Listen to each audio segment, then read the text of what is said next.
5, 4, 3, 2, 1 अब महोत्सव है आजादी के इतिहास का। ये महोत्सव है आजादी के इतिहास का, आविष्कार का, विज्ञान का, तकनीक का, संचार का।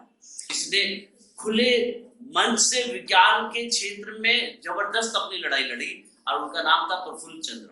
जितने भी वैज्ञानिक हुए देश के अंदर, स्वतंत्रता से पहले और स्वतंत्रता के बाद, समूह ने अपने जीवन को गलाया है, अपने जीवन को पागलों की तरह एक लक्ष्य प्राप्त करने के लिए जीवन को लगाया है, तब उन्होंने कुछ प्राप्त किया। अंग्रेज हमारे वेद शास्त्रों को अपने साथ ले गए, अब विज्ञान के क्षेत्र में वो विश्व में आगे बढ़ गए। 1857 की क्रांति के बाद भारतवासी तथा अंग्रेज ये भली भांति समझ गए थे कि जब तक भारतीय लोगों को तकनीक एवं विज्ञान से दूर रखा जाए तब तक हम अच्छी तरह से राज्य कर सकते हैं।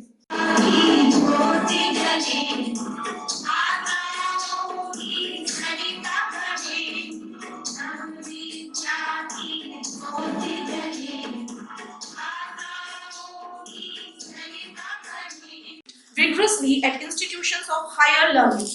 The Indian Renaissance at the dawn of 1900, which coincided with the independence struggle, witnessed great stride made by Indian scientists. It was the domain of science from where the conch was blown to challenge the British intellectual hegemony. Dr. Mahendralal Sekar, a successful medical practitioner and a science enthusiast and with brilliant scholarship, having experienced the bitter hegemonic attitude of the adherents of Western science, rose against the sheer injustice and pledged to establish a Swadeshi scientific institution. With the help of munificent fellow Indians, he established an Indian Association for the Cultivation of Science, IACS, in 1876, which was solely native and purely national. It was the beginning of science movement with the Swadeshi spirit that stirred up genuine genius young minds. One brightest star among the patriotic scientists who sprang up IACS was Dr. C.V. Raman, a first non-white scientist who won a Nobel Prize in 1930. And to name a few other scientists are Acharya Jagdish Chandra Bose, along with Acharya Prafull Chandra Rai. Along with Dr. Mahendralal Sekar, J.C. Bose and P.C. Ray, the galaxy of leading lights of Indian science initiated a vigorous and creative struggle in the domain of science to achieve Swatantrata. Paying tribute to these science warriors will be truly meaningful and fruitful if we would imbibe their spirit and understand their dream about Swatantra Bharat. Keeping this in mind, Department of Botany, RGPG College, in collaboration with Vigyan Bharati, is organizing a poster and PPT presentation on the topic, the achievement and life sketch of Indian scientists. This program is an attempt to map the science and scientists' contribution in pre-independent, undivided India. To throw more light on the theme of the program, I would like to invite the organizing secretary of this program, Dr. Amita Sharma, on the dais. Welcome. इस कार्यक्रम का जो उद्देश्य है, इसका नाम है विज्ञान महोत्सव। विज्ञान महोत्सव से आप सबको इसका अर्थ समझ में आ रहा है, लेकिन इसका जो प्लान है ये है आजादी की 75वीं अमृत वर्षगांठ। तो इस अमृत महोत्सव, तो इस महोत्सव का जो शुभारंभ था वो हमारे माननीय प्रधानमंत्री जी श्री नरेंद्र मोदी जी ने 12 मार्च 2021 को साबरमती आश्रम से शुरू किया था। यह इसलिए कि 2022 में हमारी आजादी को पूरे 75 वर्ष पूरे हो रहे हैं, तो 75 महीने पहले इस अमृत महोत्सव को स्टार्ट करके हमारे जो लोग हैं, देश के व्यक्ति हैं, वो सब उनके अंदर एक देशभक्ति की भावना जागृत हो, साथ में उन्हें इस चीज से पता चले, क्योंकि उस टाइम ये वाली जो जनरेशन थी वो वहां पे थी नहीं जब जो आजादी में लोगों ने सक्रिय भूमिका निभाई। तो विभिन्न प्रोग्रामों के द्वारा हम छात्र छात्राओं को जागृत कर सके कि किस तरीके से हम लोगों को आजादी मिली। फिर इसके बाद जो हमारे सिलेबस बने उस टाइम पर, उन सिलेबसेस में भी क्या था कि जो हमारे जो असली, चाहे वो कवि हो, शिक्षक हो, वैज्ञानिक हो, उनके बारे में बहुत ज्यादा नहीं बताया गया। एक माइंडसेट के साथ वो सिलेबस तैयार करेंगे। तो माननीय प्रधानमंत्री जी का ये उद्देश्य था कि जो हमारे बच्चे हैं वो उन सब चीजों से, जो कुछ हिडन चीजें थी उन सब से रूबरू हो और अपने क्रांतिकारी वैज्ञानिकों को, देशभक्तों को, कवि, शिक्षक, इन सबको जाने। तो इसी को देखते हुए ये विज्ञान महोत्सव जो है ये मनाया जा रहा है। और इसमें जो हमारे देश के वैज्ञानिक थे जिन्होंने स्वतंत्रता में भी भाग लिया और उन्होंने कोई ना कोई कुर्बानी देते हुए स्वतंत्रता आंदोलन में कार्य किया, इसको देखते हुए ये कार्यक्रम आयोजित किया गया है। और आशा करती हूँ कि ये कार्यक्रम जो है काफी सफल रहेगा। इसमें कुछ पोस्टर्स वगैरह हैं और उनको हमारे जजेस ने ऑलरेडी जो है इवेल्युएट कर लिया है और कुछ पीपीटी प्रेजेंटेशंस हैं जो अब होंगी। आशा करती हूँ कि बच्चों को काफी कुछ जानने को मिलेगा। आपको गरिमा मैम ने सब बता ही दिया है कैसे जेसी बोस थे, उन्होंने क्या किया था, वो आईएएस की पढ़ाई छोड़ दी थी। आईएएस का जो अपॉइंटमेंट था वो छोड़ करके एक शिक्षक बने, उच्च सेवा में आए। लेकिन क्या किया कि वहां पे इंडियन और जो इंग्लिश पीपल थे उनकी सैलरीज में 1/3 का डिफरेंस था। उस चीज के लिए उन्होंने बहुत लड़ाई लड़ी, उन्होंने विदाउट सैलरी वर्क किया और उस लड़ाई में फिर जीत हासिल की। प्रिंसिपल मैम से आग्रह करूंगी कि वो प्लीज मंच पर आए और बच्चों को कुछ शब्द कहें। थैंक यू गरिमा जी।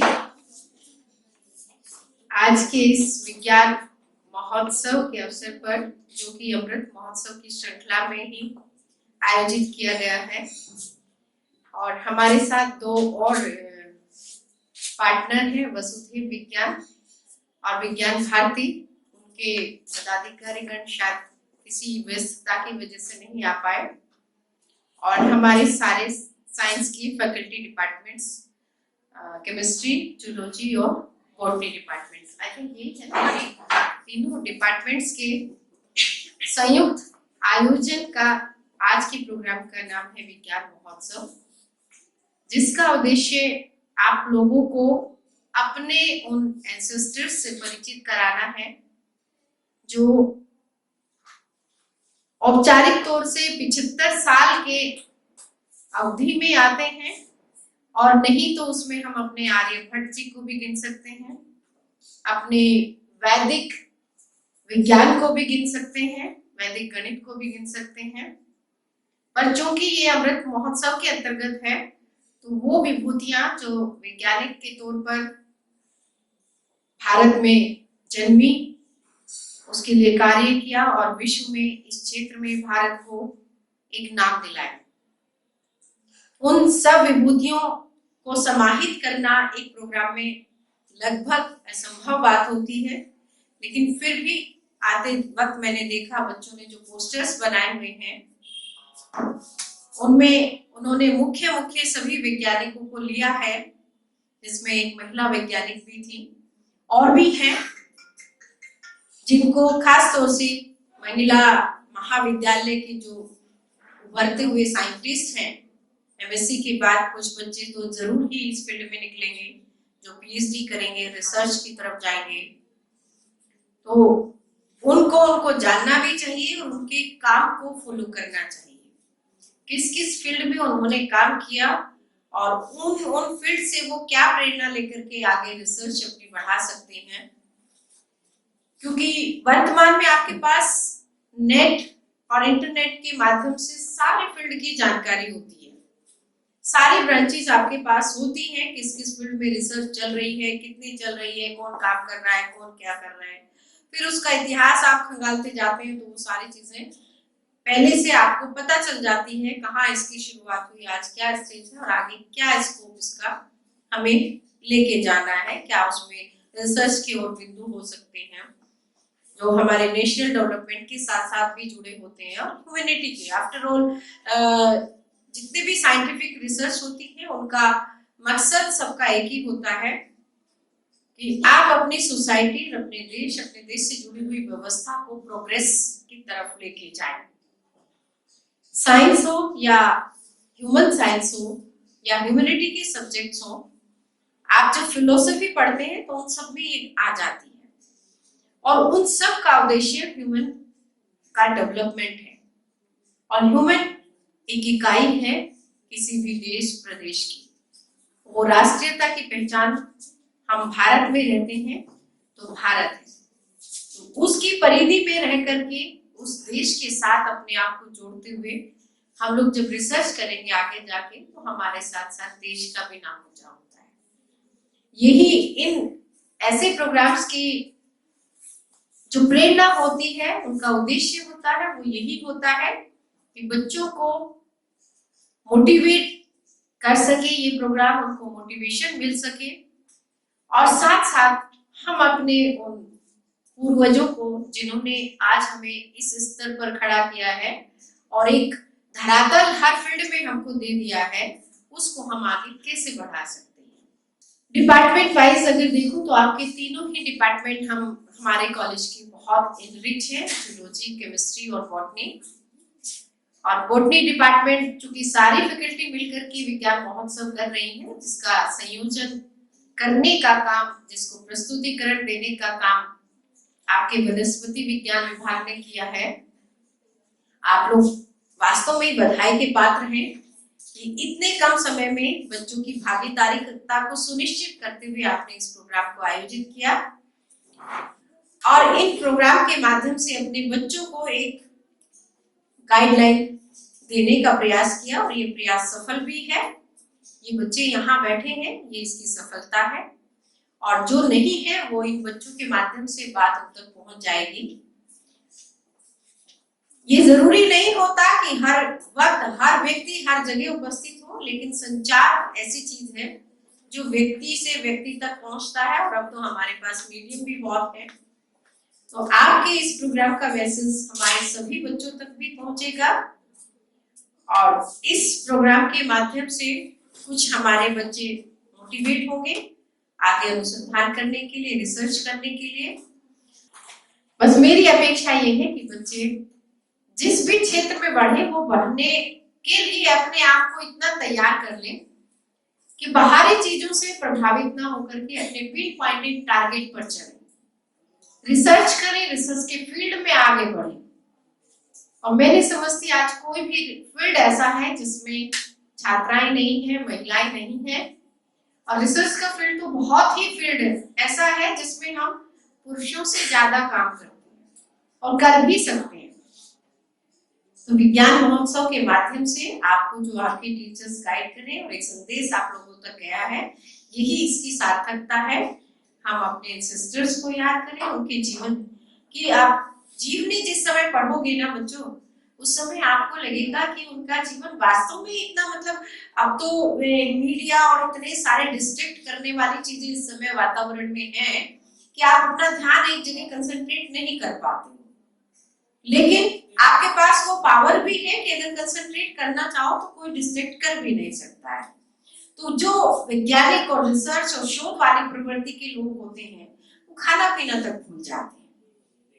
उन्हें नहीं याद रहता कि लैब में रात के 2 बजे आके पूछता है लैब अटेंडेंट कि सर मैम घर चले जाए क्या, अपने लिए पूछता है। लेकिन उसे ये नहीं ध्यान रहता कि वो ये काम कर रहा है। खुद टीचर को कभी ध्यान नहीं रहता जो रिसर्चर होते हैं, मतलब उनका इतना डिवोशन, इतना वो उसमें डूब जाते हैं क्योंकि उन्हें कुछ फाइंड आउट करना है अपनी सोसाइटी के लिए, अपने देश के लिए, अपने समाज के लिए, अपनी ह्यूमैनिटी के लिए।